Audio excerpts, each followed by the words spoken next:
નમસ્તે વિદ્યાર્થી મિત્રો, વિમળા વિદ્યાલય ઈ લર્નિંગમાં તમારું સ્વાગત છે. મિત્રો, આજે આપણે ચર્ચા કરીશું હેલ્થ સાયકોલોજી વિશે. મિત્રો, હેલ્થ સાયકોલોજીના અગાઉના લેક્ચરોમાં મેં તમને સમજાવ્યું છે કે હેલ્થ સાયકોલોજી એક એવો વિષય છે જ્યાં આગળ આપણે અભ્યાસ કરીએ છીએ કે આપણને જે બીમારી થતી હોય છે એના પાછળ મનોવૈજ્ઞાનિક કારણો શું જવાબદાર હોય છે, કેટલા જવાબદાર હોય છે. જેમ કે આપણે કશુંક બહારનું ખાઈ લઈએ તો આપણે બીમાર પડી જઈએ, તો આપણે બીમારી પાછળ બહારનું આપણે ખાધું છે જે બેક્ટેરિયલ હોય અને એના કારણે આપણે બીમાર પડી ગયા, તો એ સીધી વાત છે જે આપણે સમજી શકીએ છીએ. પણ એવી બાબતો કે જે મનોવૈજ્ઞાનિક છે, તમે કંઈ બહારનું ખાધું નથી, કોઈ જાતનું તમને કોઈ બીજો રોગ નહોતો, એમ છતાં પણ તમે માનસિક તણાવના રોગી બન્યા છો, તમારે સાયકેટ્રિસ્ટ જોડે જવું પડતું હોય છે, કોઈ દવા લેવી પડતી હોય છે, ઊંઘ તમને નથી આવતી, તો એની પાછળ શું કારણો છે? તો આ બધો જે જવાબ આપણે છે એ જો જોઈતો હોય તો એના માટે આપણે હેલ્થ સાયકોલોજી ભણવી પડે. હેલ્થ સાયકોલોજીમાં આપણે એ બધી બાબતોની માહિતી મેળવીએ છીએ કે ડાયાબિટીસ, હાઈ બ્લડ પ્રેશર આપણને કેવી રીતે થયું, હાર્ટ એટેક કેમ થયું. મિત્રો, કોઈ બી રોગ થાય છે તો એની પાછળ વર્લ્ડ હેલ્થ ઓર્ગેનાઇઝેશન જે છે WHO, એ જે એની વ્યાખ્યા આપે છે કે ભાઈ બીમારી ફક્ત શારીરિક બીમાર હોય એવું જરૂરી નથી, એને બીમારી ના કહેવાય. બીમાર કે તંદુરસ્તી એને ના કહેવાય કે કોઈ તમારા શરીરમાં રોગ નથી. રોગ તો ના હોવો જોઈએ, સાથે સાથે તમે સામાજિક રીતે બી સ્વસ્થ હોવા જોઈએ, માનસિક રીતે પણ સ્વસ્થ હોવા જોઈએ. એટલે આપણે બીમારી પાછળ તમને વોમિટિંગ થાય છે કે કોઈ બીજી બીમારી થાય છે તો એની પાછળ એક સાદું રીઝન આપણે કરીએ કે બહારનું ખાવાથી આપણે બીમાર પડી ગયા હતા. તો બહારનું ખાવાથી બીમાર પડ્યા એ કારણ તો આપણને પકડમાં આવી જાય કે ચલો બહારનું ખાધું નહીં એટલે બીમાર પડી ગયા. પણ મિત્રો, કોઈ તમે જોયું હશે કોઈ જગ્યાએ તમને ગભરાટ થાય છે, કોઈ જગ્યાએ ડર લાગે છે કે કોઈ જગ્યાએ તમને એવું તણાવ થઈ જાય, ત્યાં આગળ પણ તમારે શ્વાસ એકદમ ઉપડી જાય છે, તમારું બ્લડ પ્રેશર હાઈ થઈ જાય છે, તમને ગમે એવું ઠંડુ વાતાવરણ હોય તો પણ પરસેવો છૂટી જાય છે, કે અમુક સમય એટલો ડર લાગી જાય કે આપણને વોમિટ થઈ જાય, એટલી બધી પરિસ્થિતિ આપણા સામે થઈ જતી હોય છે. તો આની પાસે મનોવૈજ્ઞાનિક કારણો શું જવાબદાર છે? આપણે કશું એવું આપણા શરીરમાં કંઈ ગયું તો નથી બેક્ટેરિયાનું ખાવાનું કે ગમે તેવું કંઈ બી કે જેથી કરીને આપણને આવું થાય. પણ એમ છતાં પણ આવી બીમારી આપણને કે આવી તકલીફ આપણને થતી હોય છે, તો એની પાસે મિત્રો કોઈ બીજું કંઈ નહીં પણ મનોવૈજ્ઞાનિક કારણો જવાબદાર હોય છે. તો આ જે મનોવૈજ્ઞાનિક કારણો જે જવાબદાર છે, એ મનોવૈજ્ઞાનિક કારણો કયા છે, કેમ ઊભા થયા, એને કેવી રીતે દૂર કરી શકાય, એને કેવી રીતે પહોંચી વળાય, આ તમામ બાબતોનો અભ્યાસ આપણે આ વિષયમાં કરીએ છીએ. તો મિત્રો, અગાઉના લેક્ચરમાં મેં તમને પ્રશ્ન 1 ચલાવ્યો હતો. સ્વાસ્થ્ય મનોવિજ્ઞાનના પરિચયમાં હમણાં આપણે એ વ્યાખ્યાનો અભ્યાસ કર્યો છે કે સ્વાસ્થ્ય મનોવિજ્ઞાન શું છે. ત્યાર પછી મિત્રો, સ્વાસ્થ્ય મનોવિજ્ઞાનની વ્યાખ્યા આપી, સમજૂતી આપો, સ્વાસ્થ્ય મનોવિજ્ઞાન એટલે શું એના વિશે આપણે ચર્ચા કરી હતી. પછી સ્વાસ્થ્ય મનોવિજ્ઞાન એટલે શું એ આપણે માહિતી મેળવી હતી. તો મિત્રો, આ જે સ્લાઇડો તમે છે એ પોઝ કરીને જો એ પ્રશ્ન ના જોયો હોય અથવા તો ના લખ્યો હોય તો ફરીથી આમાં તમે જોઈને લખી શકો છો. મિત્રો, ત્યાર પછી આપણે એની વ્યાખ્યાઓ જોઈ હતી. 2 વ્યાખ્યાઓ આપેલી છે, સેલી ઈ ટેલર દ્વારા અને ફ્રીડમેન ડિમોટિયો દ્વારા. આ 2 વ્યાખ્યાઓ આપવામાં આવી છે, એ મેં તમને સમજાવી હતી. ત્યાર પછી આપણે માહિતી મેળવી હતી કે જે રાજકીય પરિસ્થિતિઓ છે એ આપણા સ્વાસ્થ્ય ઉપર કેવી રીતે અસર કરે છે એ આપણે જોયું હતું. પછી આપણે જોયું હતું કે બીજી જે સામાજિક જે આપણે રાજકીય કક્ષાએ જે અમુક એવી ઘટનાઓ આપણા સમાજમાં, આપણી સોસાયટીમાં કે આપણા દેશમાં બનતી હોય છે, બળાત્કાર, ભ્રષ્ટાચાર, છેતરપિંડી, આ બધી બાબતો જેનાથી આપણે માનસિકતા ઉપર બહુ ભાર પડે છે, એ બધે આપણે જોયું હતું. ત્યાર પછી મિત્રો, આજે આપણે જે અભ્યાસ કરવાનો છે એ પ્રશ્ન 2 છે, યુનિટ 1નો પ્રશ્ન 2, જેમાં આપણે આજે જોઈશું કે આપણે સ્વાસ્થ્ય મનોવિજ્ઞાનનો અભ્યાસ શા માટે કરવો જોઈએ અથવા તો સ્વાસ્થ્ય મનોવિજ્ઞાનના અભ્યાસની જરૂરિયાત કેમ ઊભી રહે. મિત્રો, પ્રશ્ન ગમે તે રીતે પૂછી શકાય. આમાં ફક્ત એટલું જ છે કે આપણે શા માટે ભણીએ, કેમ ભણીએ, આ વિશે એવી શું જરૂરિયાત છે, ફક્ત આટલું જ આપણે આમાં સમજવાનું છે. પછી એ પ્રશ્ન કેવી રીતે પૂછે છે એ તમે તમારા રીતે વિચારી લેવાનું કે કઈ રીતે પૂછે છે. પ્રશ્ન એક જ છે કે ભણવું કેમ. પ્રશ્ન આ રીતે સીધી રીતે બી પૂછી શકે કે આપણે સ્વાસ્થ્ય મનોવિજ્ઞાનનો અભ્યાસ શા માટે કરવો જોઈએ, કે સ્વાસ્થ્ય મનોવિજ્ઞાનના અભ્યાસની જરૂરિયાત કેમ ઊભી થઈ. તો ગમે તે પ્રશ્ન પૂછે જવાબ તમારે આ જ લખવાનો હોય છે. મિત્રો આ અગાઉ પ્રશ્નો પૂછાઈ ગયેલા છે, વેરી મોસ્ટ આઈએમપી પ્રશ્નો છે, કારણ કે આ જે પ્રશ્નમાં આખો વિષય આવરી લેવામાં આવે છે કે એની જરૂરિયાત બતાવી દીધી છે કે કેમ, ઇમ્પોર્ટન્સ શું છે આ વિષયનું મહત્ત્વ શું છે. મિત્રો કોઈ મહત્ત્વ હશે ત્યારે જ આપણે આ વિષય ભણવાનો આવ્યો છે.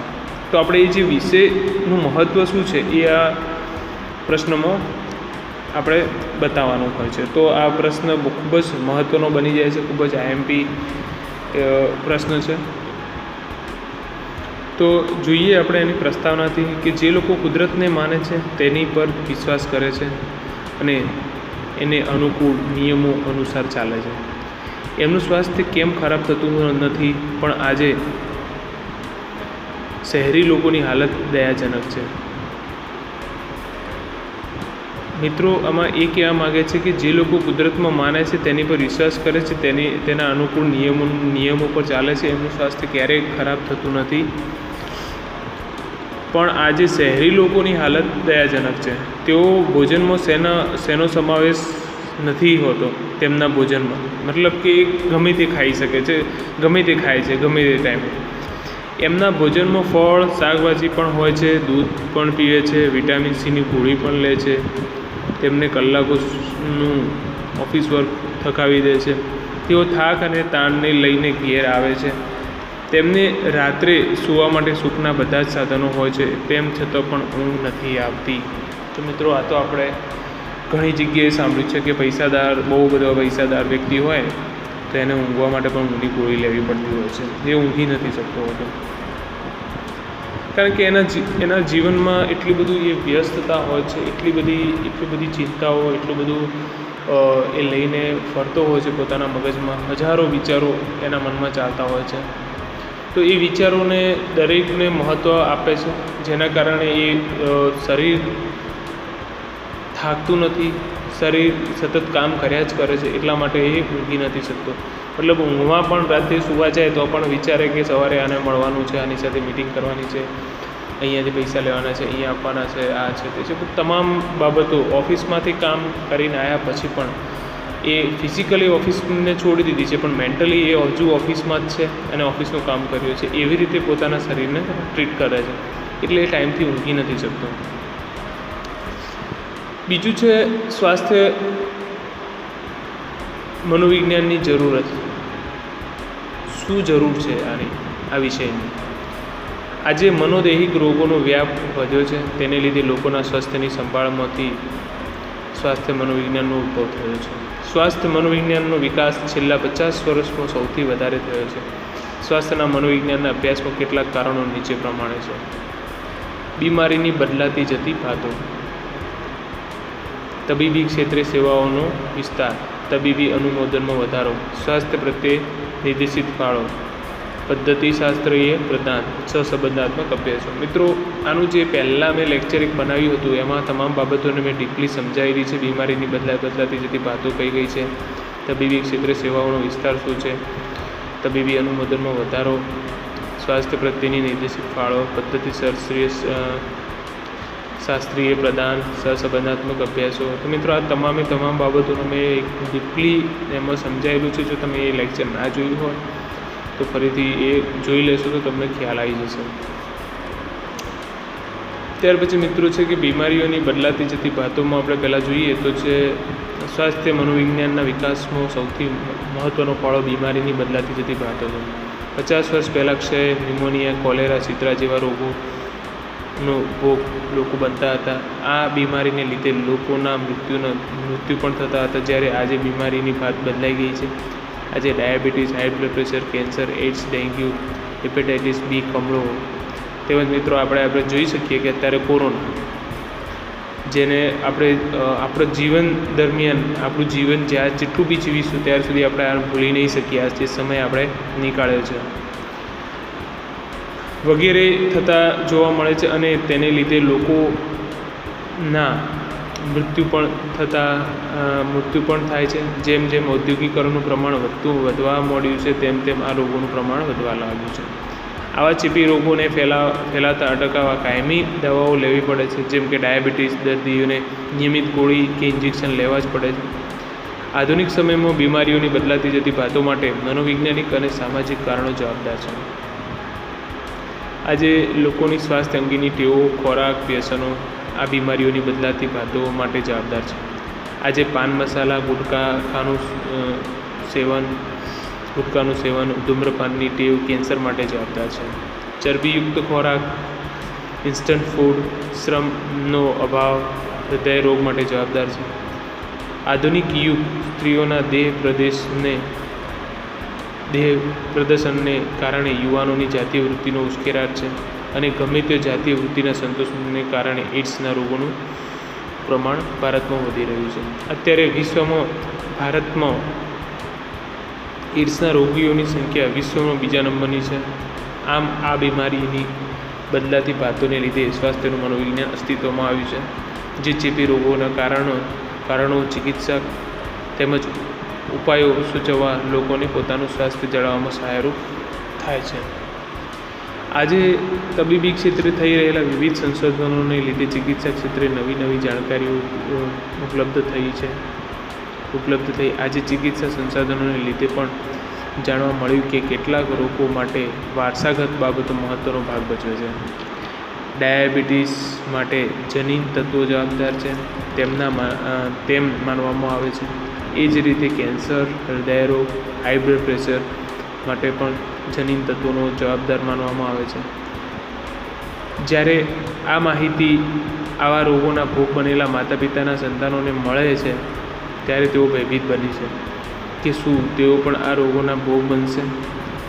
ત્યારે સ્વાસ્થ્ય મનોવૈજ્ઞાનિક તેમને યોગ્ય માર્ગદર્શન આપી તેમના આ ભયને દૂર કરે છે. ત્યાર પછી મિત્રો બીજો જે મુદ્દો છે એ તબીબી ક્ષેત્રે સેવાઓનો વિસ્તાર છે, જેમાં આપણે માહિતી મેળવીએ છીએ કે તબીબી ક્ષેત્રે સેવાઓના વિસ્તારને લીધે સ્વાસ્થ્ય મનોવિજ્ઞાનના વ્યાપમાં વધારો જોવા મળે છે. અમેરિકામાં સ્વાસ્થ્ય જાળવણીના ક્ષેત્રનો એક ઉદ્યોગ તરીકે વિકાસ થયો છે. અમેરિકન લોકો પોતાના સ્વાસ્થ્યની જાળવણી માટે ગમે તેટલો ખર્ચ કરવા તૈયાર છે. જે ભારતીય લોકોમાં સ્વાસ્થ્ય પ્રત્યે ખર્ચ કરવાની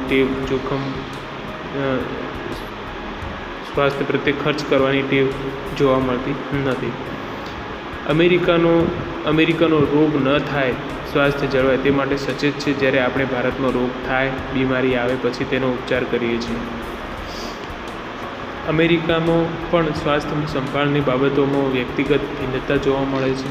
કેટલાક લોકો ઉત્તમ રીતે સ્વાસ્થ્ય સંભાળ લેતા હોય છે તો કેટલાક લોકો જરા પણ સ્વાસ્થ્યની સંભાળ લઈ શકતા નથી. એટલું જ નહીં પણ વીમા કંપનીના અહેવાલો જણાવે છે કે આશરે 4 કરોડ અમેરિકનોએ સ્વાસ્થ્યનો વીમો પણ લીધો નથી. કેટલાય અમેરિકનો બીમારીની સારવાર કરાવી શકે છે તેવી તેમની આર્થિક સ્થિતિ નથી. આમ સ્વાસ્થ્ય સંભાળ ક્ષેત્રે અમેરિકામાં વિરોધાભાસ જોવા મળે છે. તમામ અમેરિકન પ્રજાને યોગ્ય સ્વાસ્થ્ય સુવિધા મળી રહે તે માટે પ્રયાસો કરવામાં આવે છે. પ્રિવેન્શન બેટર ધેન ક્યોરના સિદ્ધાંત પ્રમાણે સ્વાસ્થ્યનું મનોવિજ્ઞાન માંગી આવે કે કોઈ રોગનો ભોગ બનીએ ત્યારે તેની સારવાર પાછળ ખર્ચ કરવો પડે તે અટકાવવા માટે પહેલેથી જ એવી સાવચેતી કે કાળજી લેવામાં આવે છે કે જેથી રોગ થાય જ નહીં. આ માટે યોગ્ય ખોરાકની આદતો કેળવવા જોઈએ. બહારનો ખુલ્લો કે વાસી ખોરાક, પિઝા, બર્ગર જેવા ખોરાકો, કોકા કોલા જેવા ઠંડા પીણા તેમજ સમયે અનિયમિત કરવામાં આવતું ભોજન, બેઠાડું જીવન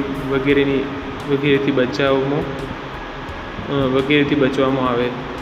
ઘરનો પૌષ્ટિક આહાર, યોગ્ય કસરત, જીવનમાં નિયમિત પૂરતી ઊંઘ અને કોઈપણ પ્રકારનું વ્યસન ન હોય તો સ્વસ્થ જાળવી શકાય છે અને સ્વાસ્થ્ય પાછળ કરાતા ખર્ચમાં પણ બચત થાય છે. મિત્રો એટલે આમાં એ સમજાવે છે કે prevention is better than cure, મતલબ કે કોઈ બીમારીથી બચવા માટે આપણે પ્રિવેન્શન એટલે અટકાવ, કોઈ વસ્તુ ના જ કરીએ તે ધ્યાન રાખવા કરતાં આપણે કોઈ વસ્તુને અટકાવી દઈએ, એટલે કે કોઈ પ્રોબ્લેમ થાય એના પહેલાં આપણે સચેત રહેવું જરૂરી છે. તબીબી અનુમોદનમાં વધારો, જેમાં આપણે જોઈએ છીએ કે આજે સ્વાસ્થ્યના મનોવિજ્ઞાનના વિકાસની પાછળનું એક મહત્ત્વનું કારણ છે તબીબી અનુમોદનમાં વધારો. આજે સમાજમાં સ્વાસ્થ્ય મનોવિજ્ઞાનના સ્વીકારને લીધે સ્વાસ્થ્ય મનોવિજ્ઞાનનો વિકાસ ઝડપી બન્યો છે. આજે સ્વાસ્થ્યના મનોવૈજ્ઞાનિકોની સેવા સ્વાસ્થ્ય સંભાળના ક્ષેત્રમાં પણ લેવામાં આવે છે. એક સમય એવો હતો કે જ્યારે સ્વાસ્થ્ય મનોવૈજ્ઞાનિકો દર્દીઓને કસોટીઓ આપવાનું અને તેના પરિણામોનું અર્થઘટન કરવા જેવી સીમિત કામગીરી કરતા હતા.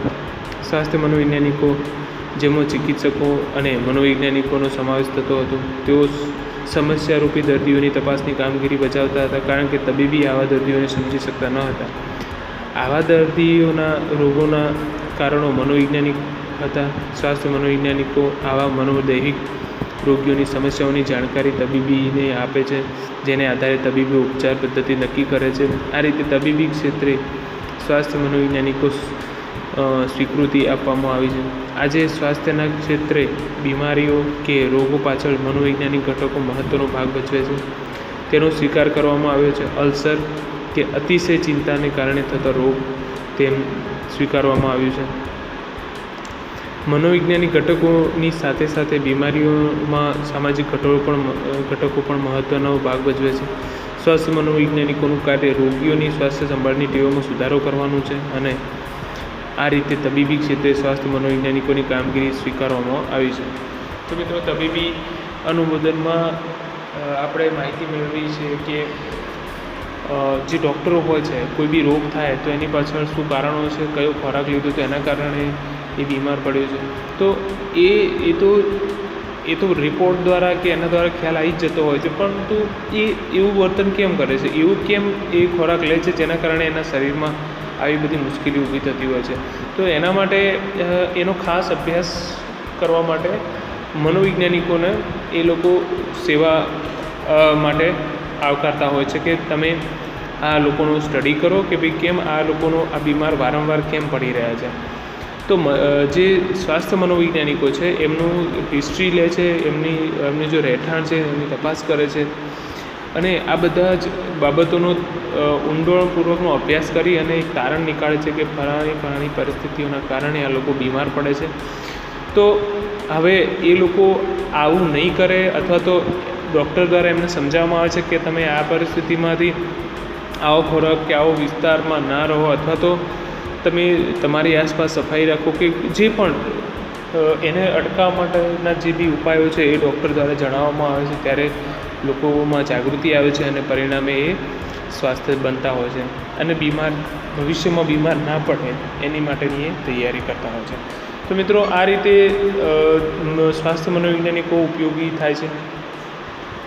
ચોથું છે સ્વાસ્થ્ય પ્રત્યેને નિર્દેશિત ફાળો, એટલે કે સ્વાસ્થ્યનું મનોવિજ્ઞાન જણાવે છે કે સ્વાસ્થ્ય મનોવૈજ્ઞાનિકો એ સ્વાસ્થ્ય પ્રત્યે તેમનો મહત્ત્વનો ફાળો આપ્યો છે. સ્વાસ્થ્ય મનોવૈજ્ઞાનિકોએ સ્વાસ્થ્ય સાથે સંકળાયેલા વિવિધ પ્રશ્નોના ઉકેલો માટે ટૂંકા ગાળાના વર્તનિક સર્વેક્ષણો કર્યા છે, જેમાં દર્દીની સ્વાસ્થ્ય અંગેની ખરાબ ટેવો સુધારવી, ધૂમ્રપાન, તમાકુ, દારૂ જેવા વ્યસનો છોડાવવા, મોદગીની સારવાર વખતે રોગીને દવાની આડઅસરોને કાબૂમાં રાખવી, આ તમામ બાબતોનો સમાવેશ થાય છે. સ્વાસ્થ્ય મનોવૈજ્ઞાનિકો લોકોની ખાનપાનની રીતો બદલવા માટે ખૂબ જ પ્રયાસો કરે છે, જેથી હૃદય ધમનીના રોગોમાં ખૂબ જ ફાયદો થાય છે. ગુજરાતમાં સિંગ તેલનો વધારે વપરાશ થાય છે. તળેલી ચીજ વસ્તુ વધારે ખવાય છે. શાકમાં પણ તેલ વધારે નંખાવવામાં આવે છે, જે હૃદય રોગને નોતરે છે. તેથી આવી આદતોમાં પરિવર્તન લાવવાના પ્રયાસો સ્વાસ્થ્ય મનોવૈજ્ઞાનિકો કરે છે. એ જ રીતે દર્દીઓનું ઓપરેશન કરતી વખતે તેમની સંપૂર્ણ માહિતી, જેવી કે ઓપરેશનની અસરો, દુખાવા વિશે માહિતી આપવામાં આવે તો દર્દી ઓપરેશનમાં યોગ્ય સહકાર આપે છે. ત્યાર પછી છે પદ્ધતિશાસ્ત્રીય પ્રદાન. સ્વાસ્થ્ય મનોવૈજ્ઞાનિકો સ્વાસ્થ્ય અને મોદગી પ્રત્યે મહત્ત્વનો પદ્ધતિશાસ્ત્રને લગતો ફાળો આપે છે. તબીબી ક્ષેત્રે કેટલાક પ્રશ્નો ઉદ્ભવે છે તેના સમાધાન માટે સંશોધનો જરૂરી છે. તબીબી ક્ષેત્રે કામ કરતા તબીબો અને નર્સોએ કેટલીક પદ્ધતિઓ અને આંકડાશાસ્ત્રીય શિક્ષણ મેળવેલ હોય છે, પણ તે સંશોધન માટે પૂરતું નથી. સ્વાસ્થ્ય મનોવૈજ્ઞાનિકો તબીબો અને નર્સોને તાલીમ અને આંકડાશાસ્ત્રીય મદદ પૂરી પાડે છે. હવે મિત્રો, સ્વાસ્થ્ય મનોવિજ્ઞાનના ક્ષેત્રે કયા કયા પ્રયોગો છે એ આપણે જોઈએ. તો મનોવિજ્ઞાન એ વિજ્ઞાન બન્યું તેમાં પ્રયોગનો ફાળો અદ્વિતીય છે. અત્યારે મનોવિજ્ઞાનની વિવિધ શાખાઓમાં પ્રયોગ કરી નવા સિદ્ધાંતોની સ્થાપના કરવામાં આવે છે. સ્વાસ્થ્ય મનોવિજ્ઞાનમાં પણ પ્રયોગો પદ્ધતિનો ઉપયોગ કરવામાં આવે છે. સ્વાસ્થ્ય વિજ્ઞાનમાં કરવામાં આવતા પ્રયોગોમાં 2 કે વધારે પરિસ્થિતિ સર્જે છે, એકબીજાથી અલગ પડતી હોય છે. લોકોને આ સર્જેલી 2 જુદી પરિસ્થિતિઓમાં યથેચ્છ રીતે મૂકવામાં આવે છે અને તેમની આ અલગ અલગ પરિસ્થિતિઓમાં તેમની પ્રતિક્રિયાઓનું માપન કરવામાં આવે છે. સ્વાસ્થ્ય સંભાળતા પ્રેક્ટિશનરો આ વિવિધ પ્રકારની સારવારનું મૂલ્યાંકન કરવા માટે આ પ્રકારના પ્રયોગ કરવામાં આવે છે. આવા કરાતા પ્રયોગોને યથેચ્છ ચિકિત્સા પ્રયત્ન કહેવામાં આવે છે. પ્રયોગ પદ્ધતિ બીજી રીતે કરતાં વધારે ચોક્કસ પરિણામો આપે છે, કારણ કે પ્રયોગમાં આપણે કોઈપણ પરિવર્તનની અસર તપાસી શકીએ છીએ. પ્રયોગમાં ફેરફાર દ્વારા કાર્યકારણ સંબંધો પણ સ્થાપિત કરી શકાય છે. પ્રયોગ પદ્ધતિના અનેક ફાયદા હોવા છતાં સ્વાસ્થ્ય ક્ષેત્રે તમામ બાબતો અંગે પ્રયોગો કરી શકાતા નથી. મિત્રો, છઠ્ઠો એનો મુદ્દો છે સ્વાસ્થ્ય સહસંબંધાત્મક અભ્યાસો. એમાં આપણે માહિતી મેળવીએ તો સ્વાસ્થ્ય મનોવિજ્ઞાનમાં પ્રયોગ ઉપરાંતનું બીજું સંશોધન છે સહસંબંધાત્મક સંશોધન, જેમાં એક પરિવર્તનમાં પરિવર્તન થાય તો બીજા પરિવર્તનમાં ફેરફાર થાય છે. વિદ્યાર્થીનું વર્ગમાં હાજરીનું પ્રમાણ વધારે તેમ તેની પરીક્ષામાં મળતા ગુણનું પ્રમાણ ઊંચું હોય છે. જેમ વરસાદ વધારે તેમ પાકનું ઉત્પાદન વધારે હોય છે. આ જ રીતે જેમ વ્યક્તિના ગુસ્સાનું પ્રમાણ વધારે તેમ હાઈ બ્લડ પ્રેશર થવાની સંભાવના વધારે હોય છે. આમ સહસંબંધાત્મક અભ્યાસો જે પ્રયોગ કરી ન શકાય તેઓ વધારે લાભદાયી છે. સહસંબંધાત્મક અભ્યાસની કેટલીક મર્યાદાઓ ભવિષ્યલક્ષી કાર્યરચના દ્વારા ઉકેલી શકાય છે કે દૂર કરી શકાય છે કે સુધારી શકાય છે. કોઈ 2 પરિવર્તી વચ્ચેના સહસંબંધ કે તેમના વચ્ચેના બદલાવની જાણકારી ભવિષ્યલક્ષી કાર્યરચના દ્વારા જાણી શકાય છે. ભવિષ્યલક્ષી કાર્યરચનામાં એક અભ્યાસ અન્વયામ પદ્ધતિ દ્વારા કરવામાં આવે છે. આ રીતે ભવિષ્યલક્ષી સંશોધન એ અન્વયાત્મક સંશોધન છે, જેમાં જે જૂથ પર સંશોધન કરવાનું હોય છે તે જૂથના લોકોનું લાંબા સમય સુધી નિરીક્ષણ કરવામાં આવે છે. સ્વાસ્થ્યના મનોવિજ્ઞાનમાં સંશોધકો ભૂતકાલીન સંશોધનો પણ કરે છે, જેમ કે કેન્સરની હોસ્પિટલમાં દાખલ થયેલા દર્દીઓમાંથી ભૂતકાળમાં કેટલાક દર્દીઓ તમાકુનું સેવન કોઈને કોઈ રીતે કરતા હતા, જેના આધારે તમાકુ અને કેન્સર વચ્ચેના સહસંબંધ સ્થાપિત કરી શકાય છે. આ રીતે સ્વાસ્થ્યનું મનોવિજ્ઞાન પોતાની અભ્યાસ પદ્ધતિ